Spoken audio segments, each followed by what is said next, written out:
ఈరోజు రాష్ట్రంలో ఉన్నది కాంగ్రెస్ ప్రభుత్వమా బీజేపీ ప్రభుత్వమా అర్థం కానటువంటి పరిస్థితి ఆ దుస్థితి అలా నెలకొన్నది. ఇక్కడ రేవంత్ రెడ్డికి జాతీయ నాయకత్వం అంటే కాంగ్రెస్ పార్టీ సోనియా గాంధీ రాహుల్ గాంధీనా లేకపోతే నరేంద్ర మోడీ భారతీయ జనతా పార్టీనా ఒకసారి ఆలోచన చేయాలి.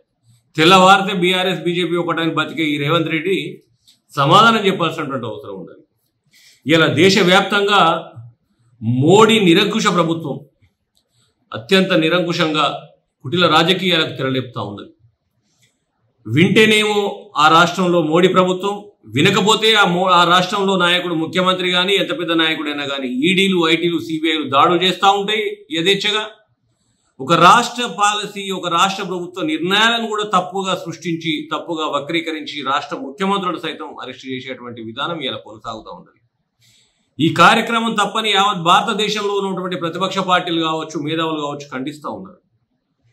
At the same time Revanth Reddy నేను కాంగ్రెస్ వాదిని, నేను కాంగ్రెస్ పార్టీ ముఖ్యమంత్రి అని చెప్పుకునే కొన్ని సందర్భాల్లో ఆ కాంగ్రెస్ పార్టీ జాతీయ నాయకత్వం సైతం జాతీయ అధ్యక్షుడు ఖర్గే గారు కానీ రాహుల్ గాంధీ గారు కానీ ఈ మోడీ విధానాలను తప్పుపడతా ఉన్నారు.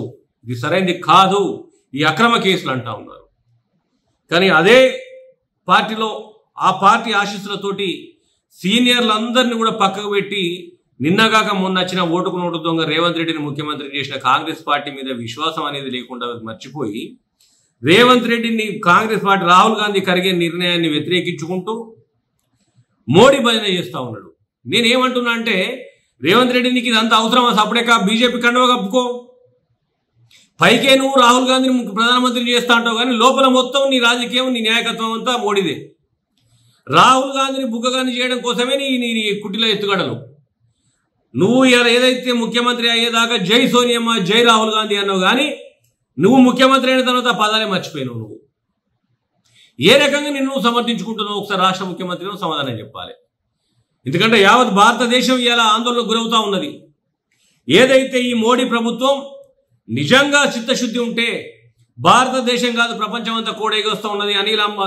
ఆదాని అంబానీలకు ఇష్టరాజ్యం దోషి పెడతా ఉన్నాడు, దేశ సంపద మొత్తం లూటి చేస్తా ఉన్నారు అని చెప్పేసి నిబంధనలకు వ్యతిరేకంగా ఇష్టరాజ్యం దోచుకుంటున్నారు దేశాన్ని అని చెప్పేసి మొత్తుకుంటా ఉన్నారు.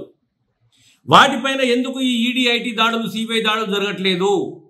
ఏదైతే బ్యాంకులను కొల్లగొట్టిన వాళ్లకు మాఫీలు చేస్తావు, రైతులను దేశవ్యాప్తంగా ఇలా ఏదైతే దేశ రాజధానిలో నిరంతరం నిరసన తెలియజేస్తూ ఇబ్బందులు పడుతున్న రైతులకు వెళ్ళి మాత్రం కన్నెత్తి చూడవు. అంటే నీ ఆదాయం కోసం, నీ మనుగడ కోసం ఏ పార్టీ అన్నా కానీ ఆ పార్టీ వింటేనేమో నీ ప్రభుత్వం ఏర్పడాలి, ఆ పార్టీ వినకపోతే ఆ నాయకుడు కానీ ఆ ముఖ్యమంత్రి కానీ జైలుకు పోవాలనేటువంటి నీచ రాజకీయాలు సమర్థించే రేవంత్ రెడ్డి కాంగ్రెస్ పార్టీ పేరుకే తప్ప ఆయన కాంగ్రెస్ పార్టీ ముఖ్యమంత్రి కాదు, ఆయన పక్కా మోడీ ముఖ్యమంత్రి. మోడీ కన్సర్న్లలోనే ఇలా రేవంత్ రెడ్డి పాలన కొనసాగుతూ ఉన్నది. ఖచ్చితంగా రేపటి రోజు కాంగ్రెస్ నాయకులను బుగ్గగానం చేసుడు ఖాయం. ఇప్పటికైనా రేవంత్ రెడ్డి నేను చెప్తా ఉన్నా, నీకు చిత్తశుద్ధి ఉంటే బాహటంగా మోడీ మీద నువ్వు సవాల్ చేయి, సమావేశం పెట్టి ఒక ప్రెస్ కాన్ఫరెన్స్ రిలీజ్ చేయి మోడీ చేసే తప్పు అని. ఎందుకు మీ జాతీయ నాయకత్వమే తప్పు చేస్తుందా? మరి మీ జాతీయ నాయకుల ఆలోచనలు తప్ప? దీనిపైన సమాధానం చెప్పాలి రేవంత్ రెడ్డి. లేదు నేను వాళ్ళ బూట్లు లేకుండా వాళ్ళతోనే ఉంటానంటే ఇమ్మీడియట్గా పోయి బీజేపీ కండువ కప్పుకో.